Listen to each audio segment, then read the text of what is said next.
हनुमान जी के लिए इस दुनिया में कोई भी काम कठिन नहीं है। हनुमान जी के लिए सब कुछ संभव है। पर मेरे प्रियजनों और मेरे सज्जनों और मेरी आत्माओं, सुनो, माया के गुलाम मत बनो। तुम्हें बनना ही है तो माधव के गुलाम बनो। माया के गुलाम बनोगे तो तुम्हें नाचना पड़ेगा, माधव के गुलाम बनोगे तो भगवान तुम्हारे साथ नाचेंगे। भगवान के पास एक व्यक्ति गया, भगवान कुछ दो। भगवान बोले हमारे पास देने के लिए दो चीजें, एक भक्ति एक माया, बताओ क्या चाहते हो। तो व्यक्ति ने कहा महाराज हमें दोनों का अर्थ समझाओ, भक्ति का अर्थ क्या, माया का अर्थ क्या, माया को पाने से क्या होगा, भक्ति को पाने से क्या होगा। मुस्कुराते हुए गोविंद ने कहा भैया अगर तुम्हें नाचना है तो माया ले लो और मुझे नचाना है तो भक्ति ले लो। अगर मुझे नचाना तो भक्ति ले लो और मेरे पागलो, बात बिल्कुल सही है। माया के पुजारी बनोगे तो तुम्हें चिंता करनी पड़ेगी और भगवान के पुजारी बनोगे तो भगवान को चिंता करनी पड़ेगी। और एक बात, चिंता सबको खात है, चिंता सबकी पीर, और जो चिंता की फाकी करे सुबह को नाम फकीर।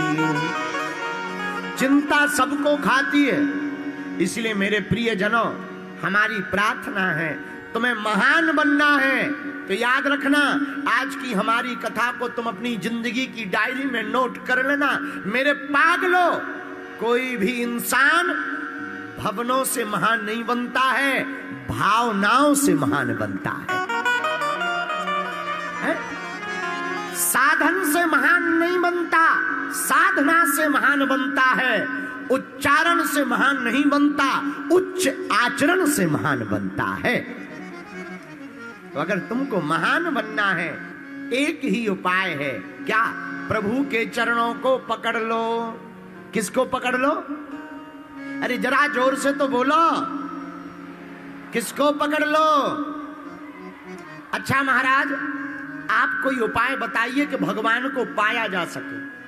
अरे उपाय क्या बताना, बहुत सरल उपाय है। कौन सा उपाय?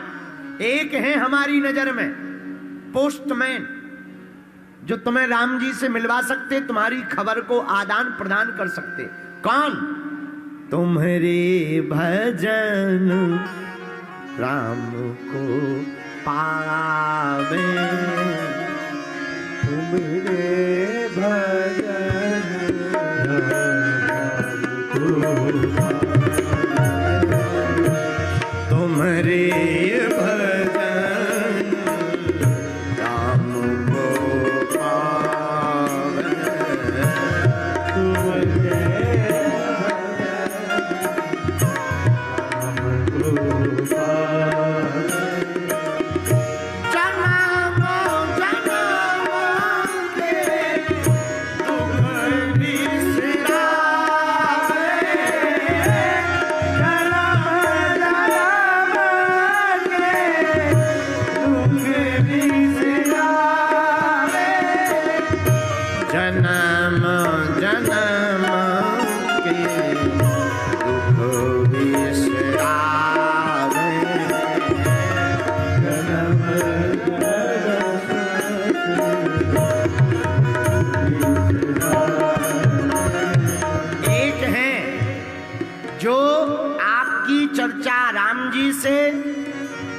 राम जी की चर्चा हनुमान जी से। हनुमान जी ही एक ऐसे देवता हैं जो तुम्हारी खबर राम जी तक, राम जी की खबर तुम तक ला सकते हैं। इसलिए हमने आज की कथा में हनुमान जी को पोस्टमैन कहा। क्या कहा? बोलो बोलो बोलो। पोस्टमैन। पोस्टमैन का काम क्या? खबर लाना और ले जाना। हनुमान जी का यही काम है। खबर लाना ले जाना। कोई भी भक्त रोता हुआ दिखाई देता राम जी के लिए, राम राम राम राम राम राम कहता हुआ, हनुमान जी राम जी के पास जाकर कह देते सरकार अपना है। और हनुमान जी का सपोर्ट लगाने के बाद भगवान फिर गुण अवगुण नहीं देखते, उसको अपने गले लगा लेते हैं। महात्मा जिसका सपोर्ट कर दें, परमात्मा उसी को अपना बना लेते हैं। यही स्वभाव है श्री हनुमान जी महाराज का। इसलिए हमने कथा में, आज की कथा में सूत्र दिया, तुमरे भजन राम को पावे। हनुमान जी महाराज राम जी से मिलाने का सबसे बढ़िया सेतु है। सेतु मतलब पुल। बोलो जय सिया राम। जोर से बोलो और जोर से बोलो, बुरा ना मानना। सच बात यह है, हम लोग भगवान को तो पाना चाहते हैं, भगवान के लिए तो घूम रहे हैं, पर भगवान को पाने के साथ साथ भगवान से कुछ और भी पाना चाहे। हम लोग भक्ति भी करते हैं तो भगवान के लिए नहीं, अपने लिए। हमें मकान मिल जाए, लुगाई मिल जाए, पड़ोसी सुधर जाए, दुश्मन मर जाए, गाड़ी बन जाए, यह हम भगवान से पाना चाहते हैं। हमारे प्रियजनों, हम आपसे यही प्रार्थना करना चाहते, अगर हम प्रभु को पा लेंगे तो हम सब कुछ पा लेंगे। भाई ऐसे समझो, जैसे किसी को समुद्र में घूमने का मौका मिले तो वो फिर छोटी मोटी नदियों में उतना आनंद नहीं ले पाएगा जितना समुद्र का आनंद है। और भगवान तो आनंद के सागर हैं। जब परमानंद पूर्ण राजा प्रभु श्री रघुनाथ जी राम जी मिल जाएंगे तो भैया संसार का सुख दुख हम लोगों का बाल बांका नहीं कर पाएगा। हम लोग तो सदा आनंद में ही जिएंगे। तो राम जी से मिलाने वाले कौन हैं? हनुमान जी महाराज। बोलो हनुमान जी महाराज की। हनुमान जी राम जी से मिलाने वाले हैं। अच्छा, राम जी से मिलवाएंगे। परम पूज्य श्री हनुमान प्रसाद पोद्दार जी अपनी पुस्तक भक्त राज हनुमान में कहते हैं कि हनुमान जी पोस्टमैन हैं। क्या है हनुमान जी? पोस्टमैन। अच्छा, हनुमान जी की एक और आदत है, जो भी राम राम राम राम राम राम जपता है हनुमान जी उसके पीछे पड़ जाते। कहां पड़ जाते भाई? आप जो भी सीताराम सीताराम जपता है उसके पीछे क्यों पड़ जाते हो? हनुमान जी बोले कहीं ये वापस लौट न आए, इसलिए हम उसके पीछे पड़ जाते हैं। जब तक वो राम जी से मिल ना ले तब तक हम पीछे पड़े ही रहते हैं। अच्छा, तो पीछे पड़ने वाले हनुमान जी ने किसी को मिलवाया राम जी से? 5 चर्चाएं आई पोस्टमैन। पहला, विभीषण जी को मिलवाया। रघुनाथ जी तक पहुंचाने का काम पहली बार सुग्रीव जी को किया। विभीषण जी को मिलवाया, सुग्रीव जी को मिलवाया, लेकिन प्रारंभ सुग्रीव जी से किया। सुग्रीव जी से कहा हम आपको राम जी से मिलवाएंगे। आहा, श्री हनुमान प्रसाद पोद्दार जी कहते हैं सुग्रीव भयभीत है, कह रहा हमें तो डर लग रहा महाराज, जीना मुश्किल है, आयु के दिन कम बचे, हो सकता हम ना जिएंगे, मर जाएंगे, कैसे राम जी से मिल पाएंगे? हनुमान जी बोले भैया तुम डरो मत, तुम्हें कहीं जाने की जरूरत नहीं है, हम ही तुम्हारे पास राम जी को लेकर के आ जाएंगे। ये पहले पोस्टमैन हनुमान जी। दूसरी पोस्ट का काम कहां किया पोस्टमैन का? दूसरी बार विभीषण जी के पास में।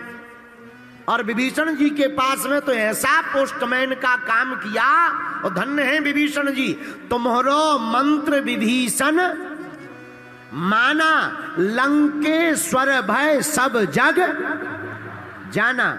जहां इन्होंने खबर दी भैया हमारी जिंदगी तो राम जी ने बनाई है, वो बड़े दयालु हैं, तुम उनके चरण पकड़ लो। विभीषण जी ने राम जी के चरण पकड़ लिए और राम जी ने कृपा करके गले से लगा लिया। यह दूसरी बार पोस्टमैन का काम हनुमान जी ने किया। तीसरी बार कब किया पोस्टमैन का काम? जानकी जी की खबर को राम जी को दिया और रघुनाथ जी की खबर को जानकी माता को दिया। यह तीसरी बार पोस्टमैन का काम किया। चौथी बार पोस्टमैन का काम श्री हनुमान जी ने कब किया? सुकंत नाम के राजा के समय, जब सुकंत नाम के राजा को मारने के लिए भगवान राम ने प्रण ले लिया संत गुरु अपराध के लिए, तब फिर माता की आज्ञा से हनुमान जी ने पोस्टमैन का काम किया। अपनी पूंछ में सुकंत राजा को छिपा लिया और जब बाण लगा तो जब राम जी सिर के ऊपर हाथ हनुमान जी के घुमाने लगे, सोई सुकंत राजा को अपनी गोद में बैठाकर राम जी के हाथ को सुकंत राजा के माथ पर रखवा दिया। और पांचवी बार पोस्टमैन का काम हनुमान जी ने कब किया? आहा हा, पांचवी बार राम सेतु के समय पर किया। आहा, राम सेतु का पुल बन रहा, बड़ी बड़ी शिलाएं बानर, भालू, अंगद, दधिमुख, केहरी, नल, नील सभी ला रहे हैं। हनुमान जी से कहा तुम बड़े बड़े पर्वत लेकर के आओ। हनुमान जी बड़ी बड़ी शिलाओं को, बड़े बड़े पर्वतों को लाकर समुद्र पर पुल बनाया जा रहा। गिनती नहीं की जा रही, इतने बड़े बड़े पर्वत, इतने पर्वत अनगिनत श्री हनुमान जी महाराज लेकर के आ रहे। पुल का काम अनवरत चल रहा।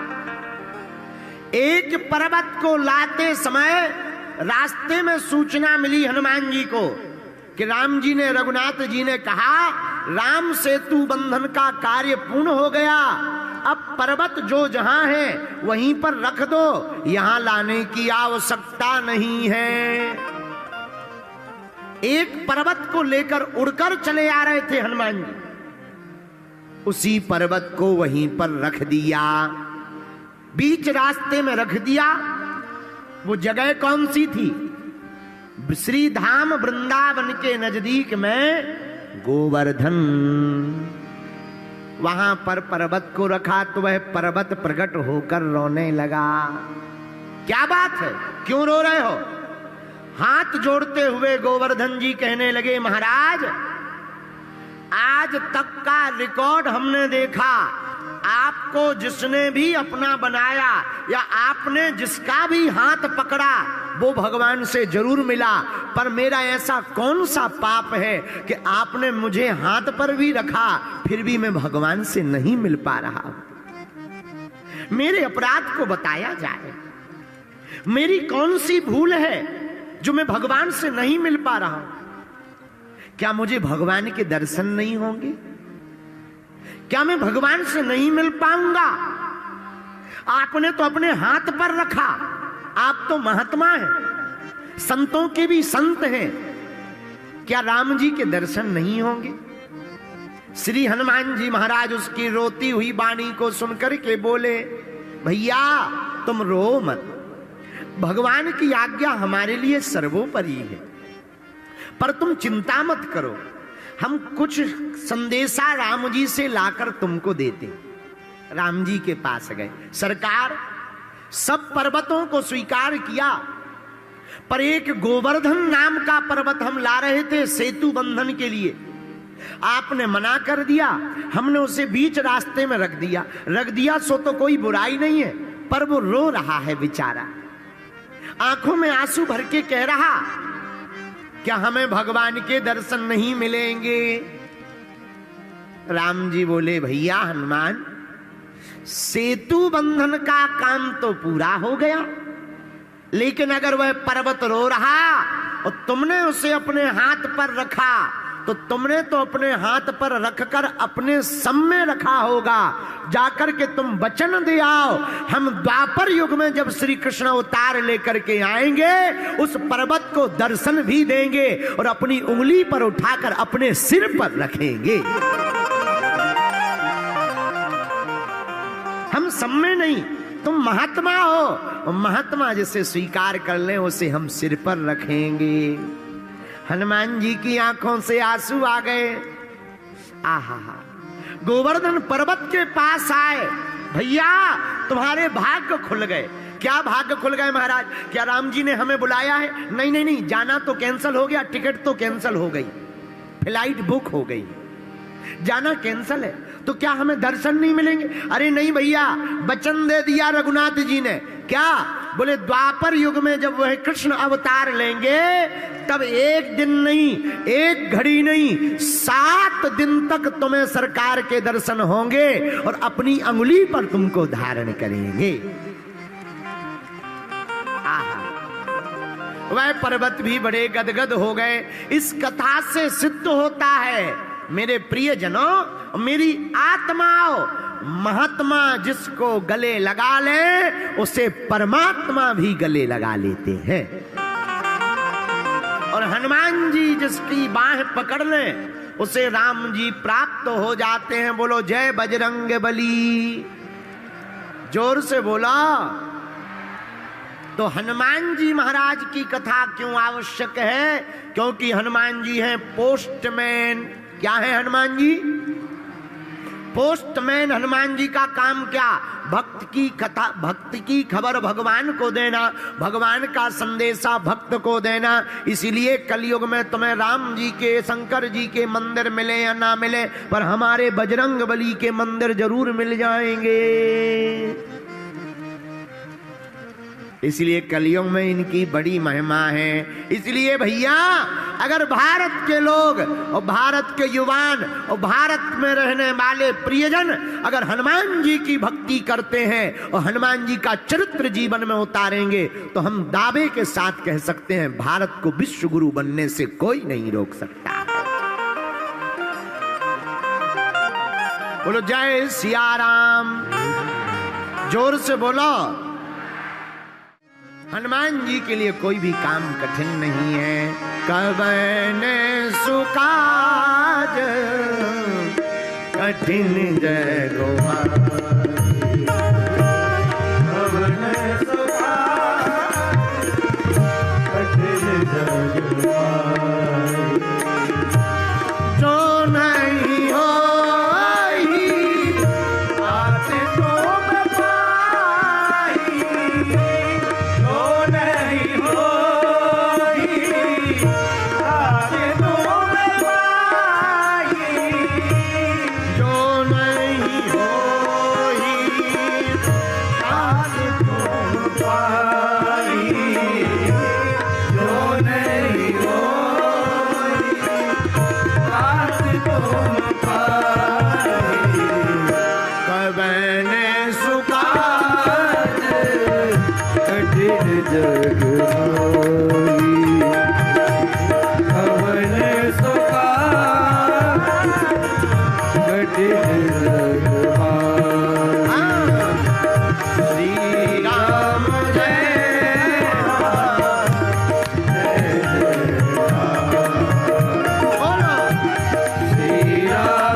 कोई काम हनुमान जी के लिए कठिन नहीं। दूसरी बात और सुनिए, हनुमान जी पोस्टमैन तो है ही है। एक बात और बहुत ध्यानपूर्वक सुन लो। वर्तमान में, कलिकाल में, कलयुग में अगर कोई देवता प्रत्यक्ष रूप में है तो वो केवल हनुमान जी हैं, क्योंकि अजर अमर है। अजर अमर गुण निधि सुत हूं, सप्त चिरंजीवियों में एक हैं। इसलिए वर्तमान में कोई जीवंत देवता, प्रत्यक्ष देवता सन्मुख हैं तो वो हनुमान जी हैं भैया। इसलिए कलिकाल में हनुमान जी की भक्ति करने वाले साधक को राम जी भी प्राप्त होंगे और हनुमान जी की कृपा भी प्राप्त होगी। हमको बहुत ही प्रिय, बहुत ही अच्छी एक पुस्तक मिली थी श्री सुदर्शन सिंह चक्र जी, उसमें बहुत अच्छा वर्णन था। आहा, वर्णन का क्या कहना। वो अपनी पुस्तक में लिख रहे हैं कि हनुमान जी बाल्यकाल से ही अद्भुत,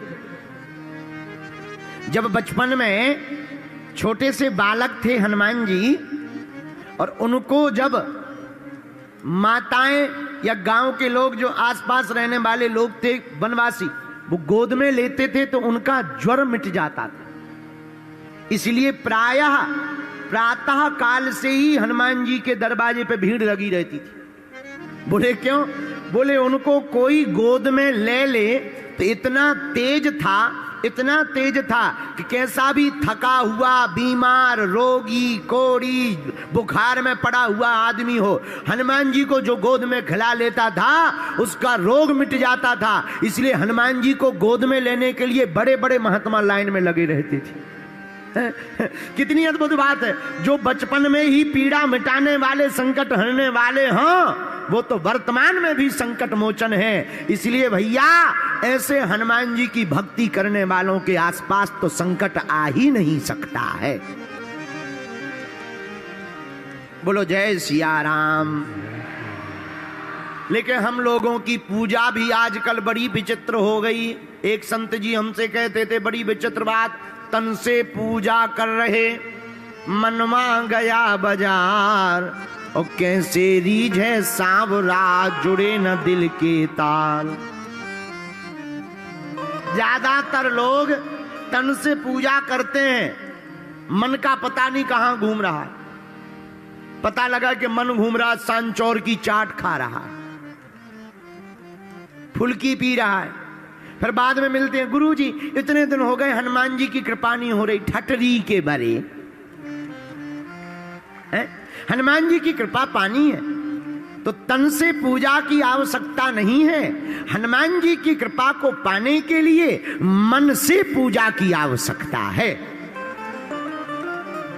एक आदमी और हमें मिला, यही राजस्थान का, हमारे बागेश्वर धाम पे आया। हमने कहा और बताओ सब ठीक है? बोले कहाँ ठीक है, सब बेकार है। हम कहा नहीं बेकार तो है, और हनुमान जी की भक्ति करो ठीक हो जाएगा। अरे बोले 20 साल से कर रहे हैं, रोज प्रसाद चढ़ाते हैं, आज तक कुछ नहीं हुआ। हमने कहा कुछ नहीं हुआ? बोले कुछ नहीं हुआ। हमने कहा प्रसाद में क्या चढ़ाते हो? बोले नारियल। हमने कहा सीधा चढ़ाते हो या फोड़ते हो? बोले नहीं नहीं फोड़ते हैं। हम कहा तुम्हारी ठटरी बर है। बोले क्यों? हम कहा खोपड़ी तुम हनुमान जी को चढ़ा जाते हो, गरी गोला अपनी लुगाई को खिलाते हो। आओ, आओ, आओ, खोपड़ी तुम हनुमान जी को दे जाते हो, गरी गोला तुम खुद खाते हो, लुगाई को खिलाते हो, और कहते हो कि हनुमान जी की कृपा नहीं हो रही है। हम प्रार्थना ये करना चाह रहे, हनुमान जी नारियल से प्रसन्न नहीं होंगे। नारियल तो एक समाधान है, एक माध्यम है। नारियल फोड़ने से भगवान की कृपा नहीं होती, नारियल जैसा बन जाने से कृपा होती है कि बाहर भले ही कठोर रहो पर अंदर तो नारियल जैसा कोमल होना चाहिए। ये नारियल का महत्व है। नारियल चढ़ाने का मतलब ये नहीं है। कई लोग, बहुत से लोग हमें मिलते हैं और हम ही को फंसते हैं, क्या बताएं। एक आदमी और हमें मिला, बोला पंडित जी। हमने कहा हाँ जी। बोले अगर हमारा काम हो जाएगा तो हम हनुमान जी को जो है 5 किलो लड्डू घी के चढ़ाएंगे। तो हमने कहा देखो पहली बात तो ये कि हनुमान जी तुम्हारे घी के लड्डुओं के भूखे नहीं है, और दूसरी बात अपना काम बताओ। बोले काम ये है कि हमारी जमीन बिक जाए पर महंगी बिक जाए। हम कहा हनुमान जी को अगर जमीन ही बिकवानी होगी और महंगी बिकवानी होगी, तुम्हारी क्यों बिकवाएंगे, हमारी नहीं बिकवाएंगे। अरे हनुमान जी की कृपा अनुबंध से नहीं होती कि आप भगवान से कॉन्ट्रैक्ट करो कि तुम ऐसा कर दो भगवान तो हम ऐसा कर देंगे, तुम हमारा ऐसा काम कर दो तो हम झंडा चढ़ाएंगे, तुम हमारा ऐसा काम कर दो तो हम दंड भरते आएंगे, तुम हमारा ऐसा काम कर दो तो हम मंदिर बनाएंगे। अरे हनुमान जी की कृपा अनुबंध से नहीं होती, हनुमान जी की कृपा तो संबंध से होती है। इसको तो अनुबंध कहते हैं। ये तो बिजनेसमैनों में होता है, व्यापारियों में, कि तुम हमारा बिजनेस का सामान ले लो हम तुम्हें गिफ्ट देंगे, ये कर दो तो हम वो करेंगे। ये बिजनेसमैनों में होता, भक्त और भगवान में नहीं होता है। भक्त और भगवान तो स्वतंत्र होते हैं भैया। भक्त तो भगवान पर सर्वस्व लुटा देता है, और भगवान भी ऐसे हैं कि वो अपनों भक्त को जी भर करके दे देते हैं। बोलो जय सिया राम, जोर से बोलो। और जो भक्त भगवान के भरोसे होता, ऐसे समझो, मेला में एक 5 साल का बच्चा गया, एक 15 साल का, एक माताजी के दोनों बेटे, एक 15 साल 20 साल का था, एक 5 साल का। मेला बहुत भरा हुआ था, पर माताजी की नजर बार बार 5 वर्ष वाले बच्चे पर जा रही थी। जो 5 वर्ष का बालक था उसी पर नजर जा रही थी, ये गुम ना जाए, गायब ना हो जाए, भग ना जाए, चोट ना लग जाए, कहीं गिर ना जाए। बार बार हाथ पकड़कर 5 वर्ष के बच्चे को माताजी कभी गोद ले ले, कभी उंगली पकड़ ले, कभी सिर पर हाथ रख ले में। क्यों? क्योंकि 15-20 वर्ष का बच्चा तो सब अपने मन से करेगा, पर 5 वर्ष का बच्चा तो अपने मन से नहीं कर पाएगा, उसकी चिंता मां को होती है। उसी प्रकार भैया, तुम ज्ञानी बनोगे तो तुम्हें स्वयं सब कुछ करना पड़ेगा, और तुम ध्यानी बनोगे तो तुम्हारी परवाह भगवान को करनी पड़ेगी। कल हम लोग कमरे में बैठे बैठे परम पूज्य श्री बक्सर वाले मामा जी की चर्चा कर रहे थे। श्री नारायण दास भक्त माली जी महाराज, आहा कितने अद्भुत महात्मा में। उनकी चर्चा जब आप लोग कर रहे थे तो हमें उनकी कुछ भारत में अभी भी कुछ संत दर्शनीय है, बाकी तो भैया प्रदर्शनीय है। बुरा न मानना सांचौर वाले लोगों, तुम हमारी आत्मा हो, हम सच बात बोल रहे हैं। साधु हो जाना कठिन नहीं है, साधु बन जाना बहुत कठिन है। कपड़ा पहन लेना बहुत सरल है, बाल रखा लेना सरल है, माला पहन लेना सरल है, लेकिन भजन जीवन में उतारना और संत का आचरण जीवन में उतारना बहुत कठिन है। बोलो सीताराम, जोर से बोलो। अभी भी अपने भारत में परम पूज्य जैसे पथमेड़ा वाले श्री गौरशी मनीषी परम पूज्य श्री दत्त शरणानंद जी महाराज, क्या अद्भुत विभूति है। कभी फोटो टीवी पर नहीं आती, कभी फोटो नहीं खिंचवाते, कभी स्पर्श नहीं करवाते।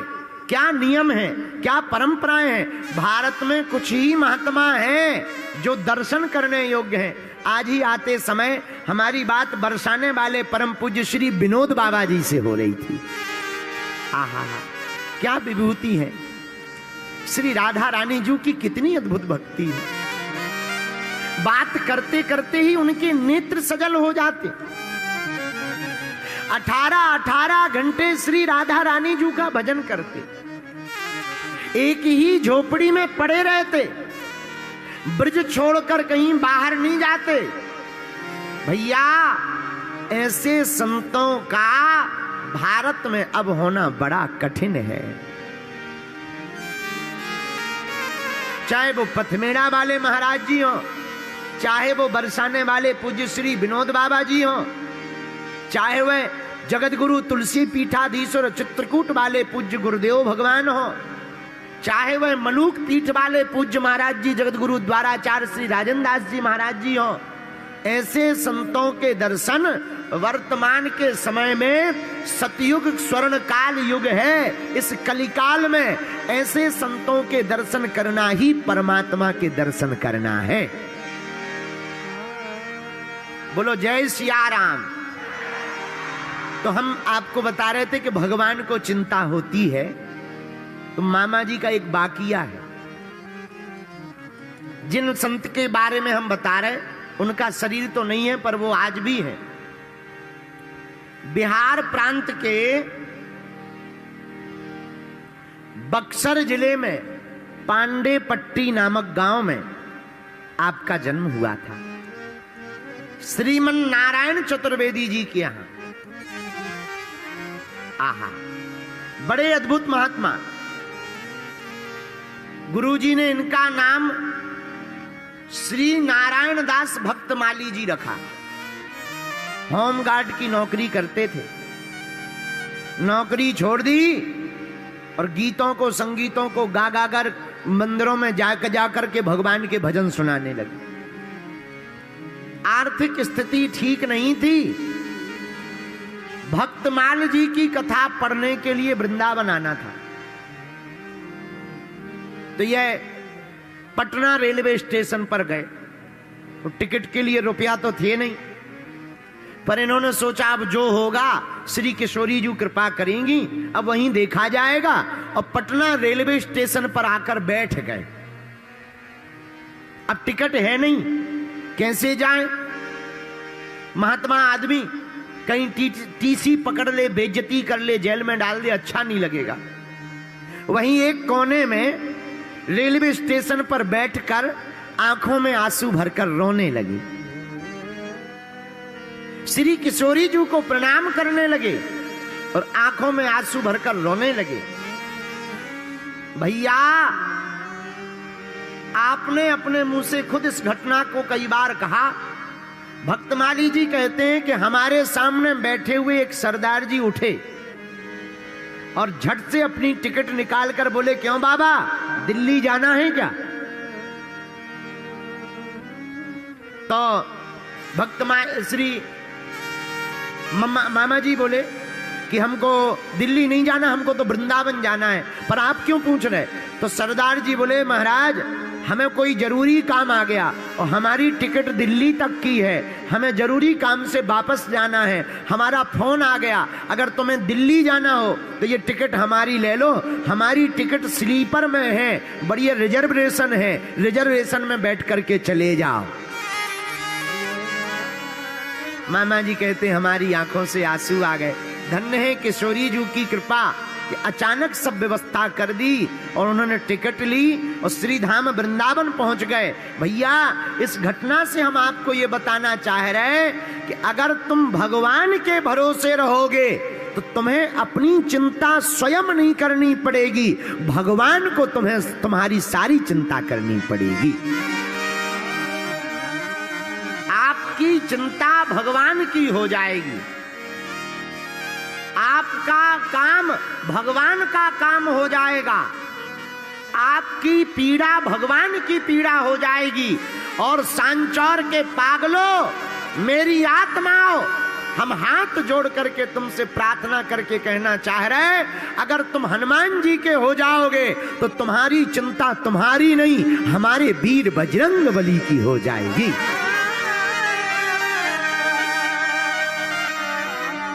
हमारे हनुमान जी की हो जाएगी।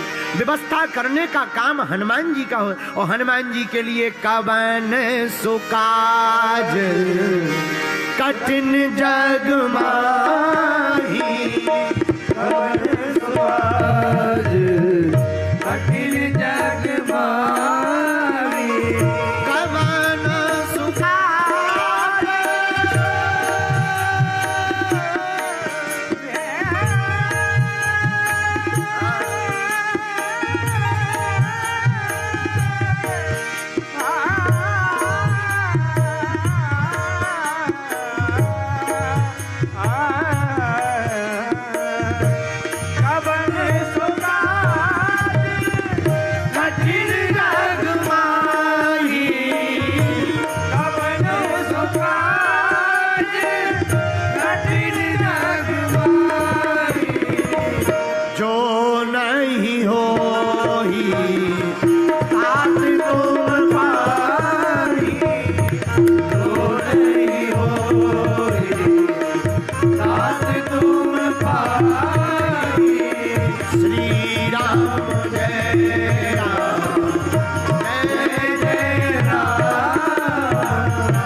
भगवान के लिए कोई भी काम कठिन नहीं है।